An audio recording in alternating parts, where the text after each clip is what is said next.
HP Lion Roar PT4. Did I hear you correctly? The tension was so palpable in the tiny room that had once served as the headmaster's office at Hogwarts that one might actually be able to hold it in their hand. 6 Death Eaters knelt before their master, heads hung low, bodies trembling in anticipation of their coming punishment. You allowed Harry Potter to slip through your fingers. You didn't think to call for assistance to entrap the boy. You simply allowed him to stun you and walk away as if he were strolling through a park. Lord Voldemort's tone was dripping with malice as he stared at his followers. They had been brought before him after having been found at the Longbottom home. Lady Longbottom had disappeared, and after probing the minds of his followers, he had learned they had been surprised and beaten by Potter and his friends. One of those who'd been returned had had his memory wiped, and was now having it restored in the hospital wing of the school. The 2 others who'd been hurt had already been treated. The other 2 were dead. We have no excuses to offer, my lord. The leader of the group said, his voice quivering with fright and shame. No, you do not. Avada Kedavra. The acid green spell hit the leader of the group in the chest, sending him flying back into the wall, dead. Lord Voldemort grows weary of this wait. I think it's time we lure the boy to us. We have one place left that the boy might appear. I think we should offer an invitation. Potter and Greengrass daughter are in love. The Dark Lord said spitefully, putting extra sourness on the word love. It is the last place left that he might seek assistance. Harry Potter will come to rescue the girl's family if we give him the right encouragement. Lestrange, I give you this task. The parents are not to be harmed until after Potter is captured. I want them treated well until they have outlived their use, is that clear? Rudolphus Lestrange, who'd been standing behind the 5 remaining Death Eaters bowed, and without waiting to be excused, left to carry out his task. As for the rest of you, I have very little use for Death Eaters who are so weak as to let a mere child beat them.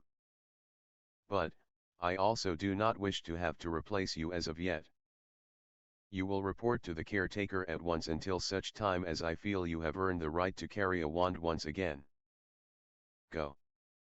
The 5 Death Eaters practically knocked each other over trying to get to the door.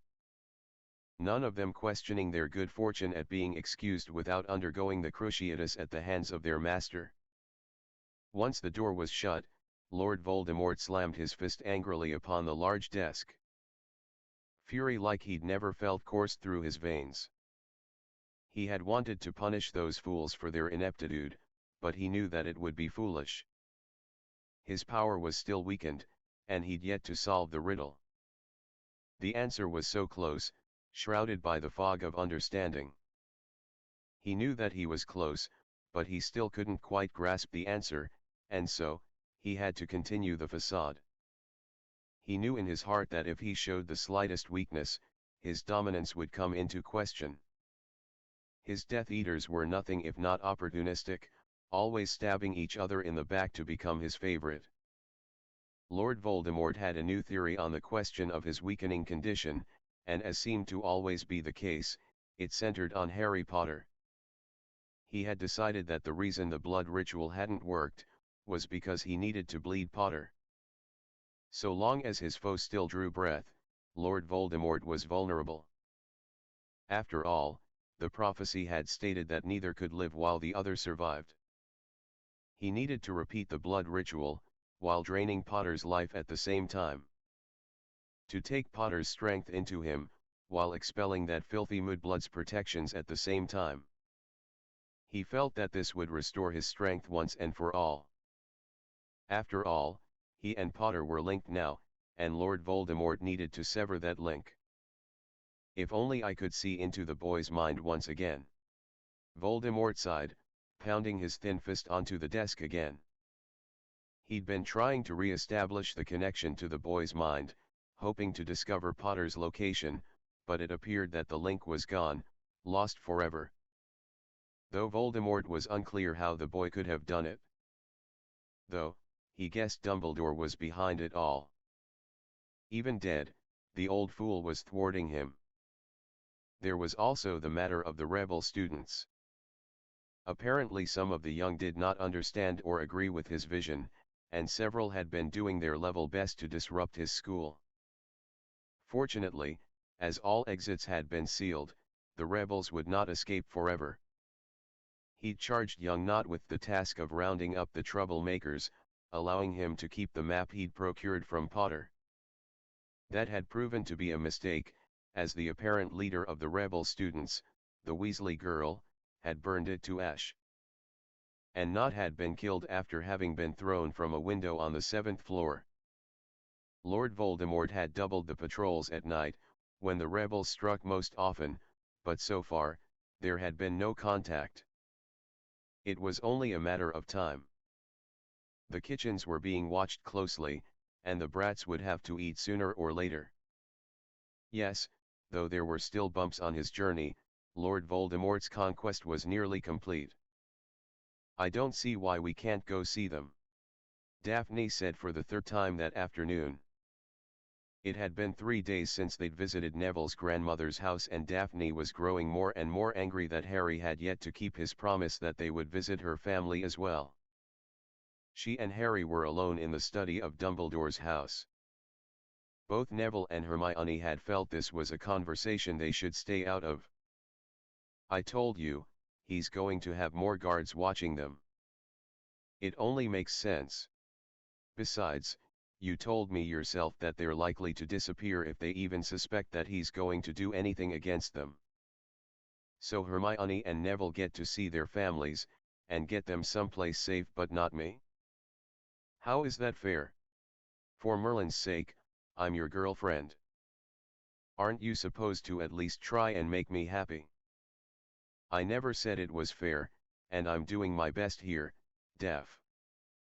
You're just not making it easy," Harry shot back, starting to lose his temper. He understood her desire to visit with her parents. She hadn't seen them since the year before, and he couldn't blame her for wanting to see with her own eyes that they were fine. "We're in the middle of a war. So, Hermione's parents are muggles, and need help. Neville's gran has information we need, but my parents are useless to you, so what's the point in going to them, is that it?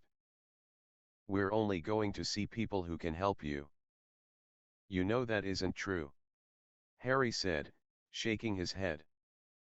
"Then what? Why can't we use Dobby to go scout out the place and—" "Because he's expecting it now," Harry shouted her down. "We could do everything we did for Neville's gran and go, but he's expecting us to do it now, damn it. It's going to be different every day, just to confuse us. We screwed up by going to see Neville's gran. But we needed to. We needed that information. I'm sorry, Daph, I really am, but if we try to see your parents, we might as well just walk right into Hogwarts and lay down in front of him." Daphne folded her arms, and glared at her boyfriend. Harry hated that she was upset, but he hated even more that he was right. He took a step towards her, hoping to comfort her somehow, to ease her worry. Daphne apparently wanted none of it. Her head snapped up, and with a disgusted look on her face, she stormed out of the study, leaving Harry alone. "Fuck," he hissed. He wondered for a moment if he should follow her, but thought better of it. He'd seen how much she'd improved with her spell work, and didn't like the thought of being on the receiving end of one of her spells. Given how upset she was, he had no doubt that it wouldn't have been something as nice as a stunner, or cutting hex. "Harry." Hermione was now in the doorway, looking trepidatious. "It's fine, Hermione, the argument's over." "I doubt that," Hermione said softly. Harry looked up, his eyes agreeing with her statement. "Maybe you could send Dobby anyway, show her that you're right." "I don't think it would make a difference at this point," Harry said, sitting heavily in the chair behind the desk, and picking up the notebook that he'd all but memorized over the past 2 months. You can't really blame her. Hermione started. Blame her? Harry asked, his eyes catching hers. I don't blame her at all. In fact, I'd like nothing more than to go to the green grass myself and see that they're okay. They're really good people. On top of that, she knows her sister is alive somewhere. She's lonely. What? How do you mean? We're all her friends, and... I know, but she needs something else. We don't know what happened to Tracy, and it's driving her crazy. They've been friends since they could talk. Tracy's just as much a sister as Astoria is, and they're all gone and she feels alone. She can't let it go until she knows for sure that everyone's fine, and the occasional letter from her mother isn't enough. She's starting having nightmares. Harry said softly. Hermione's hand went to her mouth as a look of sympathy crossed her face. She doesn't know that I know. Harry said, shaking his head wearily. Hermione sat down across from her best friend and sighed heavily. What are we going to do? I don't know that there's much we can do for her. Harry said, running his hands through his mess of black hair. Nothing would make me happier than to be able to take her right to her parents' house and let them visit, but I know that, Harry sighed in exasperation. You know who has got loads of people watching that place. He knows we're together, and he's expecting us to just show up. In fact, I wouldn't be at all shocked if he tried to do something to them to get us to come running. It makes perfect sense. Hermione shrugged. The thing is, I know she knows that I'm right. She knows that it's a trap now. She's not only angry with me, but with the whole situation. Guys. Neville said, looking confused and worried. He was shifting on his feet, his hands tucked deep into his pockets, and Harry couldn't help but be reminded of Ron at that moment. What is it, love? Hermione asked. Do you know where Daphne went? She just operated away. What? Harry got to his feet, already heading out of the study. She just went out to the back garden a few minutes ago, grumbling to herself about something being fair, and she operated away. No, no, no. Harry shouted, heading out to the garden, hoping that it was a cruel trick. What's going on? Neville asked. She's gone home. She wants to see her parents, and because you guys got to, she thinks it's only fair if she gets to as well. Harry said, running both hands through his hair. Spinning around trying to think how to proceed. There was no question that he needed to follow here, but he knew that it would be more than dangerous. He knew that it was likely he would not be coming back. We need to go after her. Neville said, already unsheathing his wand. No, we can't. Hermione said, grasping Neville's arm. It would be suicide. We can't let her go alone. She'll be killed. Harry said, tears already forming in her eyes. Harry, listen to me. Hermione said, grabbing his shoulders and forcing him to look her in the eye. You know it's a trap. You know that he's expecting you to go, you said it yourself. She. Harry stammered, his heart pounding in his chest. I know, Harry. I know what you're feeling here, I do. But you'll be playing into his hands if you go. It's too dangerous, you have to stay alive, you are the only one who can beat him. He won't kill her so long as he knows you'll come for her. No. Harry said, stepping back from Hermione. You two know his secret. We know what the Horcruxes are, and where to find them. No, we don't. Neville snapped. We think we have an idea where one is, and a flimsy lead that Sirius' brother may have had the other one. But we can't even contact Sirius, and the only way we can even check on the other is to kill Lestrange. Then there's that stupid snake. You two can get rid of them and then lead an attack, and with the help of the Order you can kill him. I have to go get her. Harry. Hermione started, but it was too late.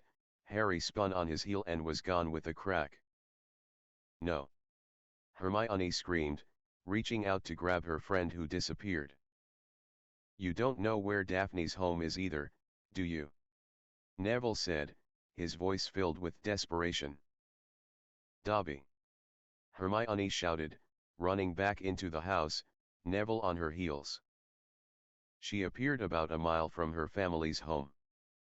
She was still seething with anger, but a voice in the back of her mind kept screaming at her to leave, that this was the stupidest thing she could ever have done. It just wasn't fair that both Hermione and Neville got to see their families and she did not. What made them more special than her? Why couldn't they go to the green grass home? Their plan had worked well with Neville's house, they could have done the same here. But they would have done it better, because now they knew to look for wards that might cancel their charms. Why can't he see how much this means to me? Daphne thought to herself as she got closer to her home. When she could see the top of her home rising above the trees, she ducked off the road and into the thick bushes, and slowly continued on her way, her wand out and ready. She was confident that she would be able to slip by any Death Eaters and get into the house and finally see her mother and father once again.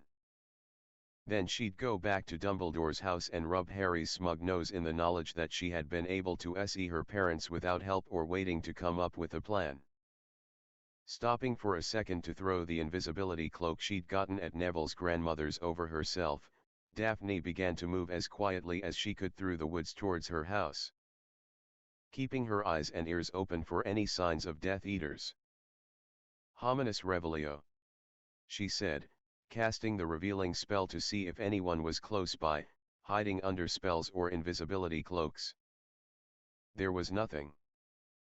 Bit odd, isn't it? The voice in her head asked, but Daphne shook it off, ascribing it to luck, or bad planning on the Dark Lord's part. Or maybe Harry was wrong. Maybe the Dark Lord didn't want her or her family, or didn't know they were together. Yeah, right. She said to herself, knowing that that was as unlikely as Hagrid becoming a model of women's fashions for Witch Weekly. Daphne shuddered at the thought of Hagrid in stiletto pumps and a sheer top. Get moving, she told herself, forcing any random and useless thoughts out of her head so she could focus. In time she reached the concrete wall surrounding the grounds. She knew this wall quite well, and knew exactly where there was a break. She and Astoria had often used it to get to the river to swim when they were younger. Stopping again to cast the revealing spell, Daphne's breath hitched as one human was revealed in a glow of red light on the other side of the wall. The Death Eater was kneeling, but not moving. So far as she could tell, they were unaware of her presence. Holding her breath, and moving towards the break in the wall, Daphne kept looking over her shoulder to see if the glowing Death Eater moved towards where she was heading. She found the break in the wall, which was little more than a spot where a tree had managed to grow through the wall, crushing the concrete and creating an opening for children to slip through. Daphne hadn't attempted to get through the secret opening for years, and standing before it now, she was unsure if she would manage. Still, she'd come this far, and her pride was not about to let her go back now, despite the frantic screaming of her conscience. Daphne sighed heavily as she got to her hands and knees, and began to struggle through the wall. The opening was much smaller than she had remembered, and she hadn't had her breasts yet the last time. Grimacing as she pushed and wriggled, she managed to get halfway through before she took a moment to catch her breath. She wanted to rip the invisibility cloak off of herself, as she felt as if she were smothering in it. She looked towards where her last revealing spell had shown her a Death Eater, unsurprised that she could see nothing. Once again she began to wriggle herself through the wall's opening, and finally managed to free herself at last. Rising to her feet, gasping for air, and struggling to keep her gasps as quiet as possible, Daphne clutched at her waist, which had taken the most abuse getting through the gap, and rubbing at the places she was sure would be bruised. As she was leaning against the wall, she happened to glance down at the wall. Her heart seized in her chest when her eyes fell upon the rune that she knew had never been there before. She knew at once, before she heard the footsteps, or heard the shouts, that she had been a complete and utter imbecile. Harry had been right. She had known that when she'd very childishly operate a way to get her way. Her greed to see her family had beaten down her common sense and had led her into the clutches of the Death Eaters. There was no time to escape now. At once, her wand was ripped from her fingers, and an instant later, the invisibility cloak was torn off of her, and she was shoved into the muddy ground. "You have one chance to live, girl," a rough voice said in her ear. She could smell fire whiskey, and feel the rough gristle of a man's beard on the side of her face. "Where's Potter?" "Scabier," another man called out. "Where are your manners? Get her up and into the house. The rest of you get ready. Potter will be on his way." In moments, Daphne was roughly shoved into a chair across from her mother and father. She felt ropes tighten around her and the chair, and she knew at once that there was little hope that she would be walking away from this situation. Silently she begged Harry's forgiveness for being so selfish and pathetic. "Mum, Dad?" she asked, relieved at the sight of her parents, but her fear rose into her chest, threatening to overwhelm her. "Why on earth did you come here?" Jonathan asked of his eldest daughter. "I thought that we had discussed this all at length last year." "I'm sorry," Daphne said, tears stinging her eyes. "I needed to see you. I needed to." "It's all right, Daphne," Aurora Greengrass said, her eyes sad, yet relieved. "We understand. So, little one." Rudolphus Lestrange smiled wickedly as he pulled up a chair, staring coldly into Daphne's dark brown eyes. "We had thought I would take a few more days to lure you lot here. I for one thought I'd have to publicly damage one of your parents for you to come out of hiding. But now that you are here, what's your plan? Were you the decoy? Is Potter and his little army about to come bursting through the doors, wands waving? What makes you think I know anything about Potter?" Daphne tried, but Lestrange's hand shot out, slapping Daphne with a resounding crack. Daphne's father struggled against his bonds, snarling low in his throat. "Lay another finger on her, Lestrange, and I will take great pleasure in ending you line." "Indeed?" Lestrange smiled, pulling his wand from his sleeve. He slowly turned to face Jonathan, and very delicately swished it in front of the patriarch of the Greengrass clan. "Then perhaps I should turn my attentions to you, blood traitor." "Crucio!" Jonathan's screams echoed throughout the house, while both Greengrass women shouted and begged for Lestrange to stop. "All right, ladies." Rudolphus smiled, turning back to Daphne. "I will stop, but you have to give me a reason.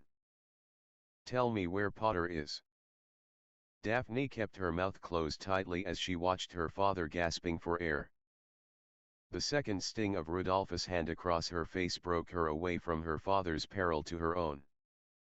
"I've become quite impatient, little girl," Rudolphus said, leaning into Daphne, his eyes roaming over her body, before his tongue wetted his lips. "Perhaps I will to give you a special interrogation. Something very thorough and personal. Don't you dare touch her," Jonathan shouted, his voice not nearly as menacing as it had been a few minutes earlier. "I swear I'll kill you." Crucio. The spell was broken nearly at on his time as a thunderous explosion from somewhere outside. Rudolphus gave a very predatory smile and looked to Daphne. How convenient. He's come at last. Harry had only ever been to Daphne's house twice. But each time he had seen the statue in the front of the house. He had always found it rather inspiring somehow, even though it was little more than a man staring to the horizon. But it was enough. He focused solely on that image, that piece of art, and focused his magic on that destination. Harry had never had the opportunity to ask about it before, but he suspected it was one of Daphne's ancestors. Harry was surprised that he'd managed to apparate right in front of the statue, until of course he realized that there were likely no wards erected until after they were sure that he had come. Then someone would likely erect anti-apparition wards to prevent his escape. At that thought, he realized that he had no plan whatsoever. Not that something so trivial had ever stopped him from acting before. The difference now was that he knew exactly what was at stake if he were taken. None of it mattered though. Only Daphne mattered, and he was determined to rescue her. The sound of him apparating caught the attention of the Death Eaters, just as he knew they would. Harry was ready for it, however, and with 2 quick flashes of his wand, Harry blew 2 very large craters into the white stone steps that lead from the grounds and towards the house. Harry heard screams as several Death Eaters were caught in the blasts which sent stone and earth flying into the air. Harry didn't even wait for the smoke to clear, but ran to his left, jumping over the stone railing of the steps, and running up the hill to the house itself. "He's there," someone called out, and Harry fired 3 more spells over his shoulder, and smiled bitterly as he heard the ground explode again, and again.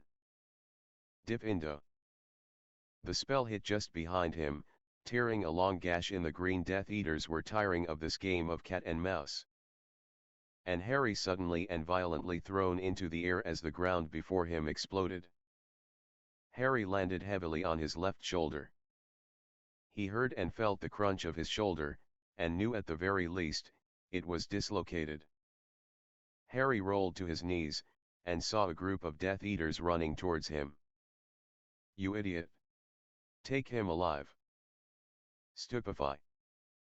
Harry had no time to erect a shield, and allowed himself to drop onto his back. The red spell sailed right over his head. Harry gasped at the closeness of the spell, thanking whatever deity that was watching over him in that moment. He saw that more Death Eaters were coming from behind him as well, and Harry knew he had to get on his feet and moving again. "Reducto!" Harry called out. 3 of the oncoming Death Eaters dodged the spell, but a 4th Death Eater was hit in the face by Harry's spell, his head exploding and showering his allies in blood and bone. Harry used the slight distraction to get to his feet once again, and turned to run to the green grass home when he was once again knocked to the shot up his body from a long cut on his leg. Harry grasped at his thigh, feeling the sticky warmth of his own blood. Wincing, Harry attempted to get to his feet once again. But it was too late. He was surrounded now, and there was no way to get past them all. Incarcerus. Harry felt the magical ropes wrap around his body. "No!" Harry shouted. The Death Eaters surrounded him, one of them slipping Harry's wand from his hand. "Take him into the house," the leader ordered, and Harry heard several of the Dark Lord's followers congratulating each other. "Harry!" Daphne shrieked as the Death Eaters brought Harry in, tossing his bound body onto the large table in the dining room where the green grasses were being held. Harry landed again on his injured shoulder and let out a hiss of pain, which seemed to please the Death Eaters, if the chuckles were any indication. "Hello, Harry Potter. It is an honor to properly meet you at last." Rudolphus Lestrange grinned, holding out his hand where Harry's wand was immediately slapped into it. Lestrange took a moment to examine Harry's weapon. "The Dark Lord will be most pleased to have this. You have caused a great deal of problems for my lord. I do not envy you, Potter. I do have one question for you, and I hope you would answer me truthfully. I wish to know where Neville Longbottom is. He and I have some unfinished business. At the moment, Harry said, trying to sound casual. Likely thinking of ways to end your family line once and for all. Lestrange's fist hit Harry in the side of the head. Harry's vision fogged for a moment and he heard someone warn Lestrange not to harm the boy. Where is Longbottom, Potter? Lestrange snarled. We both know I'm never going to tell you. Harry sighed heavily, trying to keep the Death Eater in his sight. But I'm sure the two of you will run into each other sooner or later. I'm sure we will. Lestrange replied angrily, his eyes boring into Harry. Well, before we deliver you to our Lord, I have one final task to accomplish, and it was the Dark Lord's sincerest wish for you to witness it. If you have anything you wish to say to your girlfriend, now is your final chance. Harry's heart was suddenly gripped by cold fear as Lestrange gave a very sinister smile as he turned towards Daphne. Harry began struggling against his bonds as Lestrange placed his wand tip right between Daphne's tearful brown eyes. He heard both of Daphne's parents pleading with Lestrange to not do what he was planning. Do not worry, he said simply, never taking his eyes off Daphne, who was silently staring up into the eyes of her murderer. You'll all be together very soon. Avida. Reducto. Finite. Rudolphus was thrown into the wall and Harry's bonds loosened and fell away. Harry rolled off the table towards Daphne, knocking her to the ground. Once she was out of the line of fire, Harry scrambled over to the slowly stirring form of Lestrange and snatched the 4 wands from his pocket and looked for his captor's wand. Harry wondered if he were on top of it as he couldn't see it, and had no time to look any further. Potter needs to be taken alive. Someone shouted. Harry looked up to see that for the moment, he and Daphne were out of harm's way for the moment, while to his great surprise, Hermione and Neville were keeping the few Death Eaters allowed in the house at bay. Harry wondered exactly how his friends had managed to get to him, when he glimpsed a very familiar bat-like ear duck around Neville's knee. Dobby was going to be up to his massive green eyeballs in sock come Christmas time. Harry, our wands.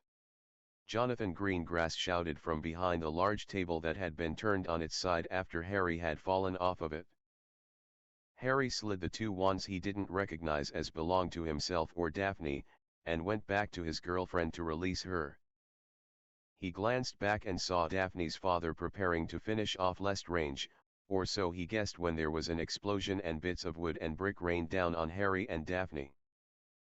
Harry looked up and saw Hermione and Neville peeking around the doorway leading to the kitchen, while the elder Greengrasses threw spells from behind the dining room table. I'm so sorry, Harry, Daphne said, taking the wand her boyfriend offered her. I should have listened. I should have. Potter. Lestrange had tackled Harry and the two rolled away, struggling against each other. Lestrange tried to pin Harry's hands down and get his wand away from him, clearly having lost his own wand when he'd been thrown against the wall. Harry struck out, trying to drive his fingers into Lestrange's eyes as Sirius had shown him, but Rudolphus had more the weight advantage over Harry, and was clearly using it to his advantage.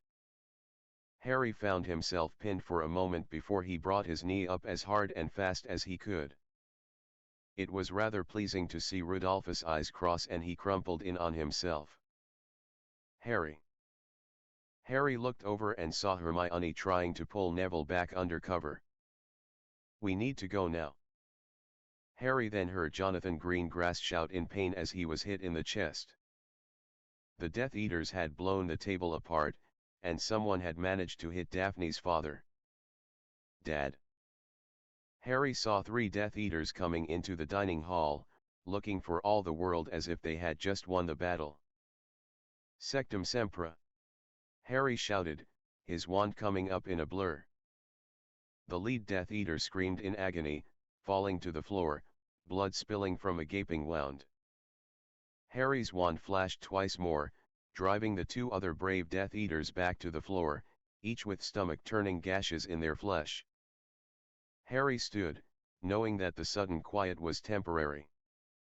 He went to the door of the dining room, and saw at once several more Death Eaters heading towards him. He aimed his wand at the ceiling and with a whispered bombarda bought he and his friends a little time to make their escape. "Is he going to be okay?" Harry asked frantically as he came over to Aurora and Daphne, who were checking over Jonathan. "He should be fine, but we need to get him out of here right away." "Take him to Nana's, Mum," Daphne said quickly. "Get out of the country and don't come back until you hear from me." "But what about?" Aurora began. "I have to do this," Daphne said, cutting her mother's questions off. Aurora stared at her daughter for a minute before reaching into her pocket. "Astoria sent this morning, just before they arrived with your father. I didn't have time to read the letter fully, but I believe she meant for you to have this." Daphne pocketed the envelope, which felt heavier than your average letter, and helped her mother to stand with her still unconscious father on her shoulder. "Please take care of yourself, and your sister," Aurora said softly, pulling her daughter to her for a quick embrace. "I will. I promise." Daphne pushed her mother away with a pointed look, and watched with a deep sadness as her mother and her injured father apparat away. A groan caught her attention and Daphne turned to see Lestrange recovering. "Harry," she started to say, but Lestrange moved with speed that belied his injured condition. He leapt through the air like a tiger hell-bent of killing its next meal. Harry was slammed against the wall, aggravating his already injured shoulder, and felt something dig into his side. Harry brought his right elbow up, catching Lestrange in the jaw, stumbling the Death Eater back, but not far enough. Lestrange came back, tackling Harry to the ground. The two men rolled on the floor, each trying to pin the other, while at the same time, keeping the other from using their weapon of choice at the moment. Harry's left arm screamed in pain as he did his very best to keep the now bloody nib from plunging into him again, while Lestrange kept Harry's wand aimed at anything but himself. Suddenly Harry was showered in blood, and Lestrange cried out in agony, his eyes bulging in surprise and fury as he rolled off of Harry, clutching at his side. "Daphne, get Harry!" Hermione shouted. The former bookworm's words had a startling effect on Daphne, who'd been frozen at the sight of her boyfriend and the Death Eater rolling on the floor. Her joints had locked, and her heart had pounded in her chest, and now that the spell had seemingly been lifted, anger at herself boiled over. She'd very nearly allowed Harry to be killed. As she helped him to his feet, she saw clearly that Lestrange had managed to stab him, though to her eyes, it didn't look that serious. Hermione was helping a very groggy-looking Neville to his feet as well, and Dobby was stepping between the two couples, waving them in closer to him. "Potter." Harry turned to see Lestrange clutching at his side where copious amounts of blood was spilling through his fingers. He thought he recognized the spell, but didn't have a clue where Hermione had learned it. He had told her off the spell, but had never showed it to her. "You can't hide forever, Potter. He'll find you sooner or later." Lestrange grinned maniacally. "And I'm going to kill you, Longbottom. I swear it." Neville was in no condition to reply, and Harry wasn't sure if he'd even heard the threat. Harry thought briefly of killing Lestrange, but it looked as if Hermione had already handled it herself. He hoped Neville wouldn't be too angry with her. It was more likely that he wouldn't see the two as they would be celebrating behind locked doors. Harry hoped they'd use heavy silencing charms this time. "Take us home, Dobby." Harry hissed through the pain, and with a snap of his little elf fingers, Dobby obeyed his beloved master. Dobby left the four tired and wounded teens to go fetch healing potions and bandages as quickly as his tiny legs could carry him. Daphne eased a very groggy Neville into a chair and wiped blood from the back of his head. Neville had been knocked backward into a counter in the kitchen, his head catching a corner and knocking him cold while splitting his head open. Hermione turned away, preparing to go check out Harry when Neville vomited suddenly. "Damn," she whispered. "Neville, you need to try and stay awake. You might have a concussion. Do you hear me?" "Yeah." Neville groaned. "I'm fine." "Are you okay? Are you hurt?" "A few scratches." Hermione shrugged, examining her boyfriend's eyes as if she might get some kind of clue how bad his injuries were. "Maybe a bruise or two. Just rest here a minute." Dobby springing potions. "Don't move, and don't go to sleep." Hermione rose from her kneeling position and stormed at Daphne, who was tending to Harry. She grabbed the dark-haired girl, spinning her around forcefully and smacked her hard across the face with a loud resounding crack. Both Neville and Harry's eyes shot up at the sound, but neither boy made a move. "What in the fiery pits of hell were you thinking?" Hermione shouted. "Back off!" Daphne snapped. "There is nothing you can say to me that would make me feel any worse than I already do. I screwed up big time, all right?" "I know." Daphne turned to continuing tending Harry, but Hermione kept her from moving. "Yes, you did mess up, and nearly got Harry killed. You nearly got all of us killed. He didn't even pause to think things through. He just ran after you like he always does, all because you were to." "I get it, Hermione." Daphne snapped, pushing the slightly shorter girl away from her. "I let my emotions get the best of me, and even though I knew I was being stupid, I couldn't seem to let it go. I knew Harry was right.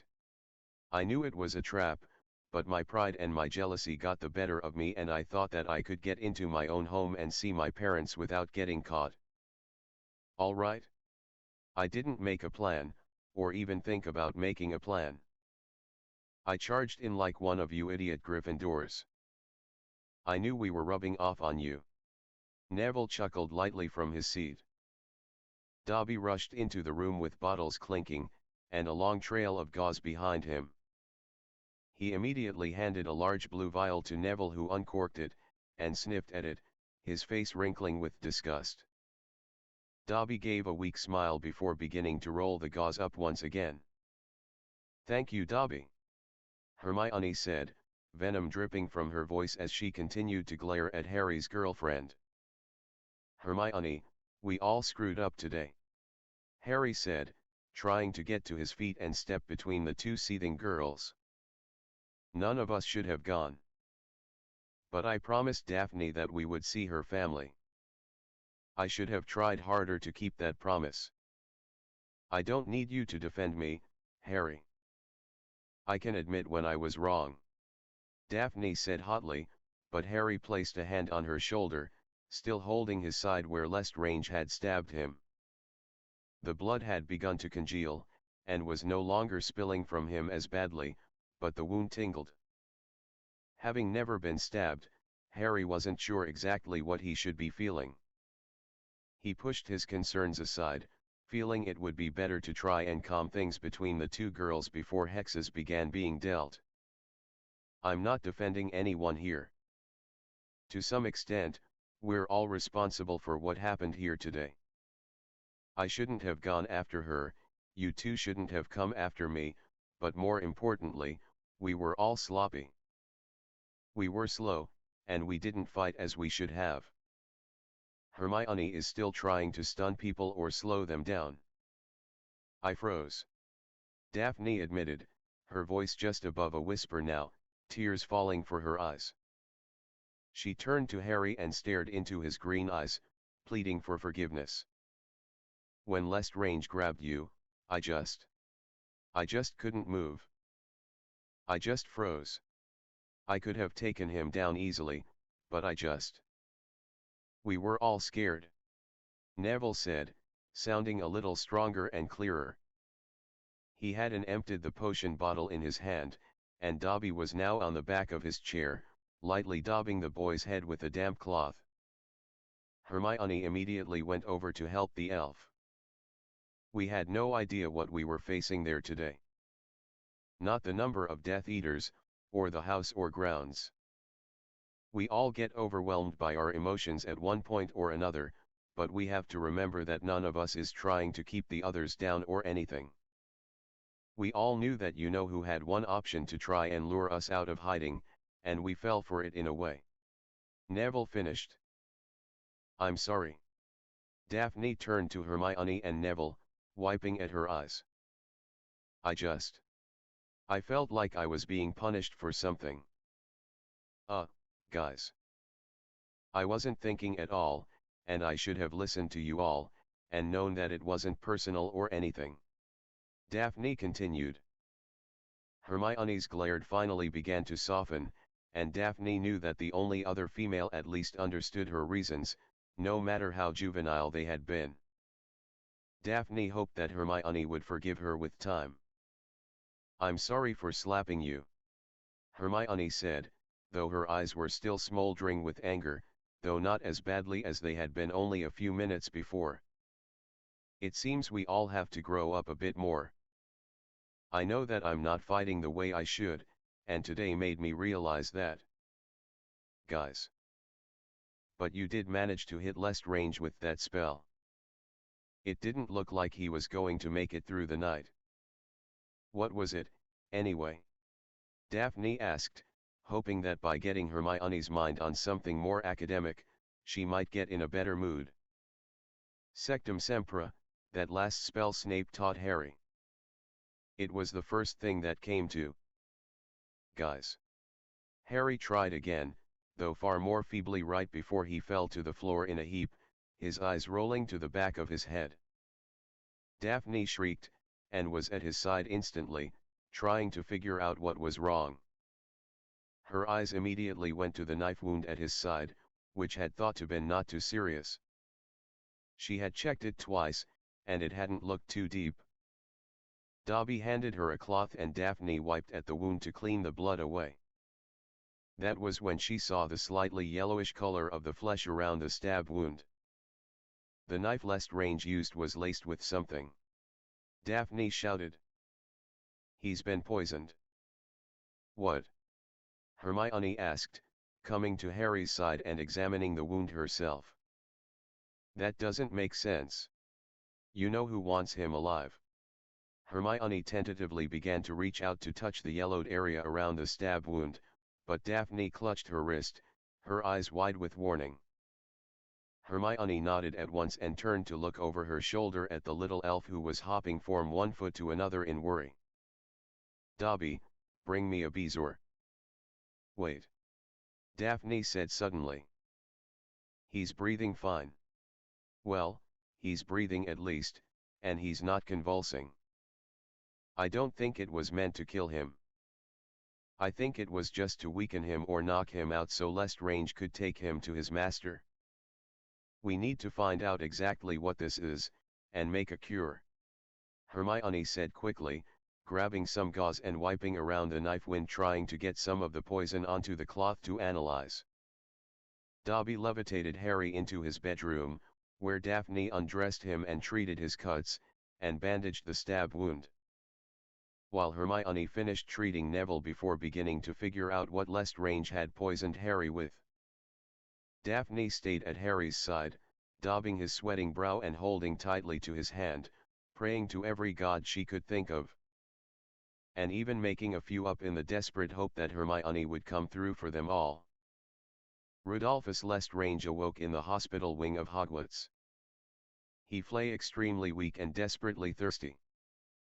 He struggled to sit up, but his muscles were unresponsive, and he could barely turn his head. Good, you are awake. Severus Snape's cool tone came from the foot of the bed, and Lestrange looked for the Dark Lord's pet. I was worried that they had not gotten you back here in time. I was able to close the wound quite easily, but you have lost a great deal of blood. You will be bedridden for at least a month before you will be fully healed, and you will be on blood replenishing potions for the next 2 weeks. What? What happened? Lestrange tried to ask, his throat scratchy and hoarse. Do not speak. Your body is very weak. Snape sneered down at the man before him, a malevolent glint in his black eyes. You healed me. Lestrange glared at the spy, who nodded in reply, busying himself with organizing the potion vials on the bedside table. Lestrange growled mentally. He hated Snape as much as his dead wife, and trusted him even less. The very last thing he wanted was to be indebted to this man for his life. Rather a nasty spell, Snape remarked. Much darker than Potter normally uses. Mood blood, Lestrange said hoarsely. Mood blood. Cast. Snape's head snapped up and stared at the man in the bed with interest. The mood blood cast this? Granger. How very interesting. Snape smiled softly to himself, thankful that Lestrange was staring up at the ceiling, no doubt plotting Granger's demise. It was very clear that Snape's patient was agonizing over the fact that he'd been bested by someone who was supposed to be far inferior to him. Snape had recognized exactly what Lestrange had been hit with, and had been able to close the gash easily. 3 others had been brought back to the castle, all with the same wound as Lestrange, though they were far beyond saving. Snape should have known that it hadn't been Potter who had cast the spell on Lestrange, given how weak it was compared to the other 3, who had been torn wide open in comparison. Snape guessed Granger was trying not so much to kill, but just incapacitate Lestrange. If only the stupid girl had done the job properly. Snape had only taught the spell to Potter, and as he remembered the boy's reaction to what the spell did, wondered if he had taught his friends. It seemed quite out of character for the boy. On the other hand, Snape knew he should have expected that Granger would have heard about the spell, had done everything possible to learn it. The girl was so insufferable, but at least this time, it had worked in her favor. Drink this, Snape said, slowly pouring the blood replenisher into Lestrange's mouth. Lestrange was glaring daggers at Snape, who looked very indifferent. Quite likely he was used to this sort of look, as hardly any other Death Eater trusted the man who'd been cowering under Dumbledore's robes for 15 years. Now, rest, Snape said firmly before turning to take his leave. He was 2 steps away before he turned back. By the way, the Dark Lord is most anxious to hear why you failed to capture the boy. I have told him that you will be quite unable to speak for about a week. I would use that time to get your story straight. Lestrange felt a wave of nausea and shut his eyes in contemplation. His master was going to be incensed at his failure, and Lestrange wondered if he would manage to escape insanity after his lord was finished with him. If it weren't for my lord, Potter, I would hunt you to the ends of the earth. You are safe from my wrath. But Longbottom, you and your mood-blood whore will taste my wrath. This I swear. The 2 boys sat huddled over the small table, the chessboard between them. A small fire crackled lightly behind them, and the room, decorated with scarlet hangings that were lit gently by floating candles. The taller of the 2, smiling merrily, moved a piece and sat back to watch his opponent try to figure out how to counter his offense. The other boy kept his eyes locked on the board, his mind working furiously to turn the tide of the game.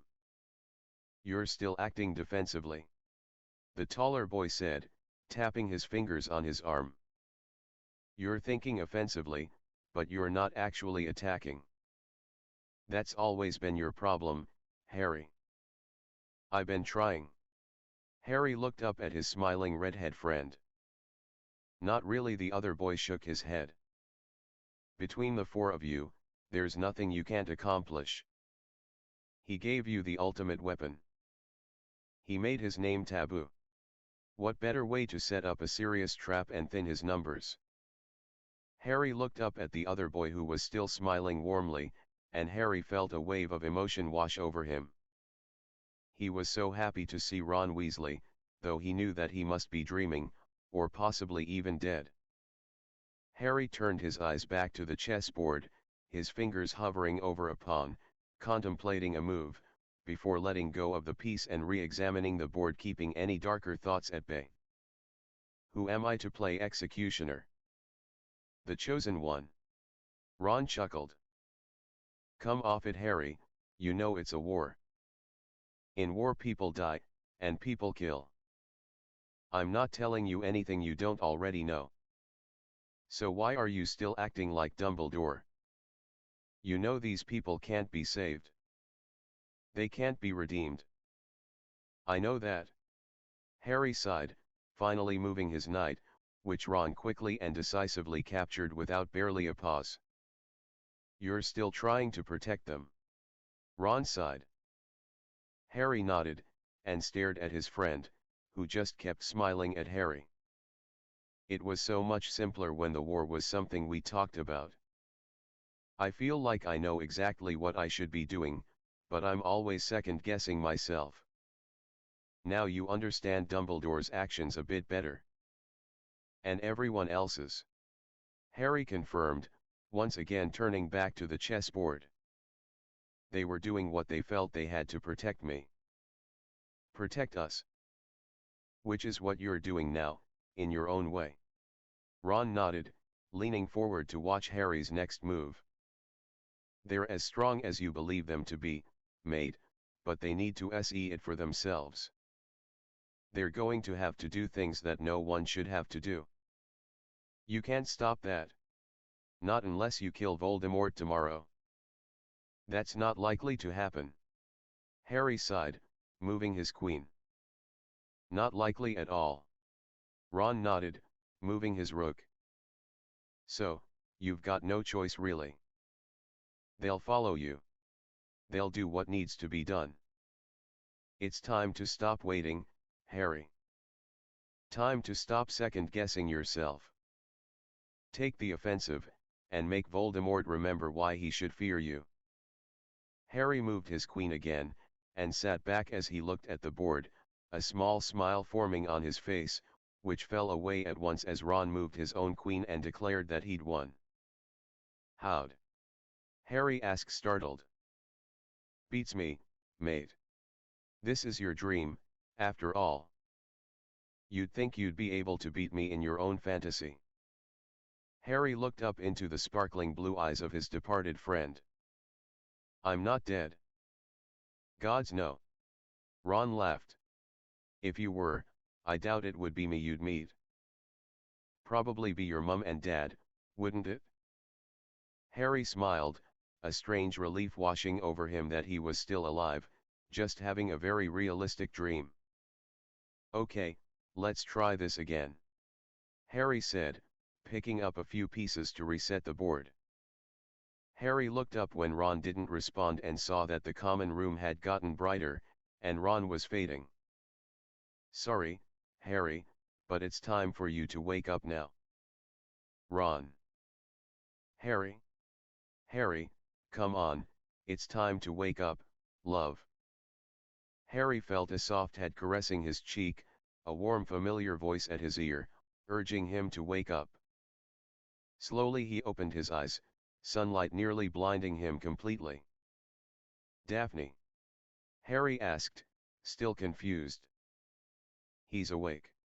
Neville. He's awake. Yeah, Harry. It's me and Hermione. Daphne smiled, struggling to keep from breaking down in relief that Harry was actually awake once again. Slowly. Daphne helped Harry as he struggled to sit up. He felt his glasses being put onto his face and he saw both Hermione and Daphne, each looking as if they hadn't slept in a month. Neville appeared in the doorway an instant later, a relieved smile on his face. Daphne's eyes were quite puffy looking, like she'd had been crying a lot. What happened? Harry asked. His throat dry. Daphne offered him a glass of water, only letting him sip a little. Harry was surprised at how weak he felt, like he'd been asleep for a very long time.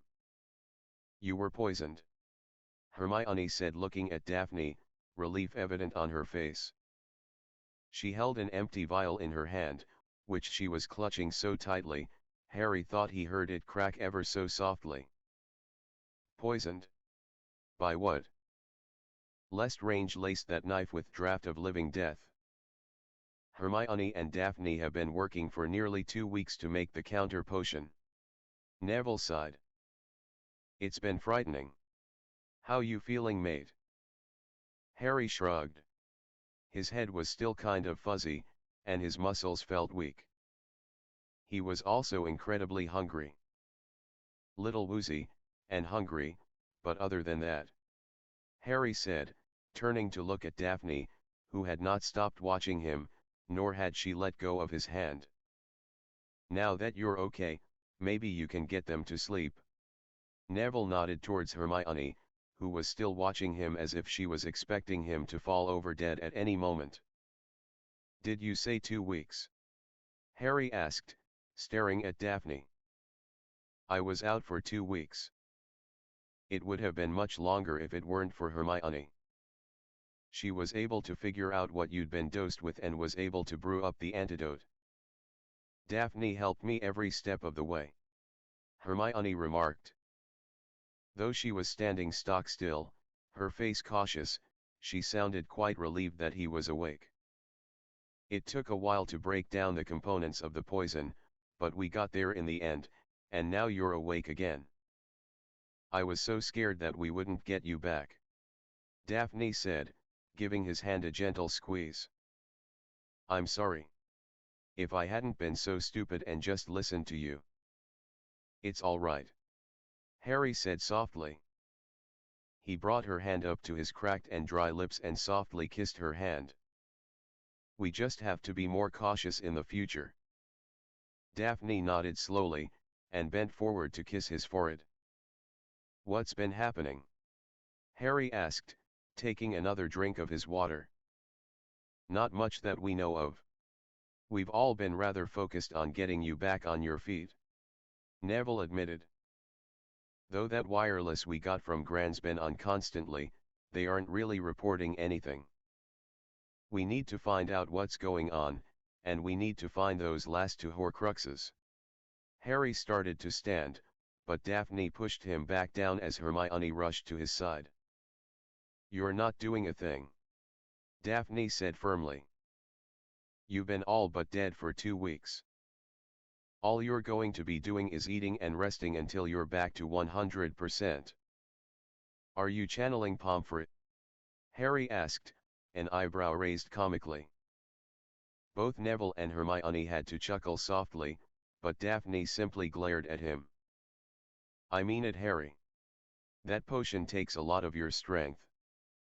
Don't push yourself or you could seriously hurt yourself," she said firmly. "She's right, Harry," Hermione confirmed. "Just be patient. Come on, Nev, let's go see if Dobby's got lunch ready." "Then you're taking a nap?" Neville said. Harry didn't hear the rest of the disagreement as Neville shut the door behind them. Daphne turned to Harry, and curled up next to him. "We were so scared," she said again, and Harry gave her hand a squeeze. "But you all worked together and got me back. You all did what needed to be done. I'm very proud of you all. It wasn't easy. We fought a lot. I don't know if Hermione will ever forgive me for starting this whole mess." Daphne sighed. "I'm sure she already has. It's not in Hermione's nature to hold a grudge. Besides, she's going to have to rely on you. We're all going to have to rely on each other. We've been far too soft on Vold Dash." "The name's still jinxed," Daphne said, slapping her hand to her boyfriend's mouth.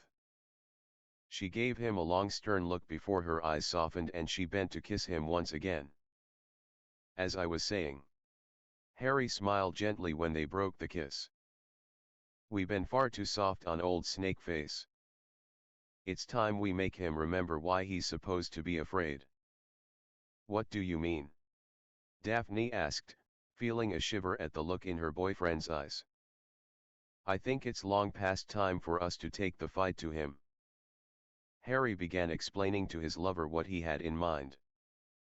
At first she thought he might be having some side effects from the antidote potion or from being poisoned and unconscious for 2 weeks. Yet the more he spoke, the more she understood that Harry was tired of waiting and hiding. What was more, is that listening to him speak made her remember that she had trained at his side, and that she too was tired of cowering away hoping someone else would win this war. She knew that both Neville and Hermione were just as sick of being all but trapped in that house. Dobby brought soup and bread for Harry, and Daphne nibbled as she continued to listen to Harry's rough plans for declaring all-out war against the Dark Lord. By the time he was finished eating, and she had coaxed him into going to sleep, Daphne was ready to strap on a sword, polish up her wand and charge into battle. But she knew that it was not yet time. Harry had to heal. And they had much to plan. Still, all Harry needed was to say the word. The next day Daphne was finishing a very long hot shower. She'd been so worried over Harry that she'd neglected to take care of herself. She hadn't been the only one, of course, but now that Harry was on the mend, they were all beginning to settle down once again. Daphne had even heard Neville and Hermione early that morning. She had to admit she was a bit jealous, as Harry was nowhere near healthy enough for that sort of thing. But as soon as he was, she planned to make sure he knew just how much she had missed him. Daphne stepped out of the bathroom wrapped in a towel, and headed for the closet to get fresh clothes. She pulled on some knickers, and a bra before sliding into some jeans. She was pulling a shirt out of the closet when her foot bumped something that made her pause. On the floor was the jacket she had worn the day she'd so foolishly gone to see her mother and father. It was still covered in blood from Harry's stab wound. What puzzled her, as she nudged her big toe against it, was why it felt so solid.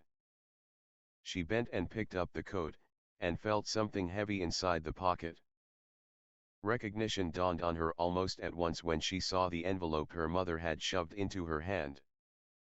Dropping the coat to the floor once again, she tore open the envelope and ripped out the letter. She heard a dull thud as something fell to the floor, landing on her bloody jacket. So focused on the letter, she didn't bother to see what had fallen. Mom. I miss you and Dad terribly, but I am still safe. I wish I could tell you where I am so that you could come and be here where it's safe, but I've been told repeatedly that for now you aren't in any danger. I don't wish to scare you, but you've become our last hope. The people I'm staying with are adamant about trying to reach Daphne and Harry. I know that in your last letter you mentioned having spoken to her. It's my deepest hope that you can reach her and give her the package I've included. She'll know what to do with it. I miss you both and I hope we'll see each other again soon. All my love. Astoria. Daphne's heart beat a little faster as she looked down now at the small package that had fallen on the floor. She didn't dare attempt to hope that it was what she thought it was.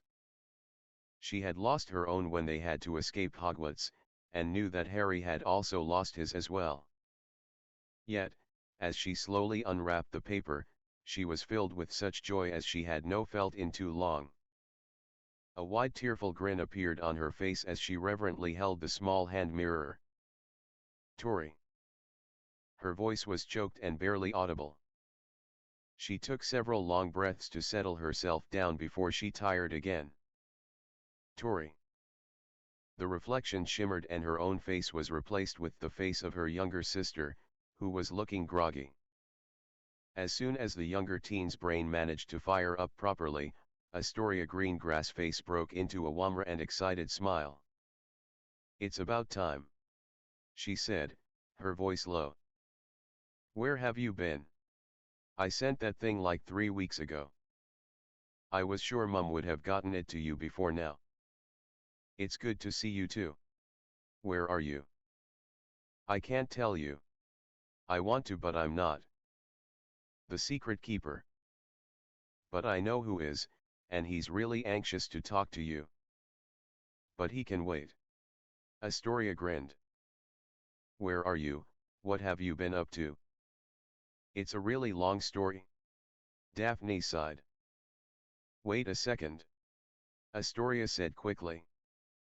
There's someone here who'd kill me if I didn't wake her up so she could talk to you too.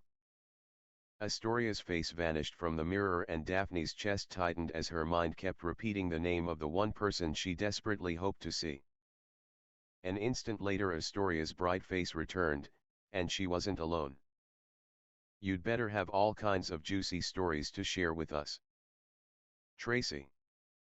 Every other occupant of Dumbledore's house came running at the sound of Daphne's overjoyed shriek. Please like and subscribe.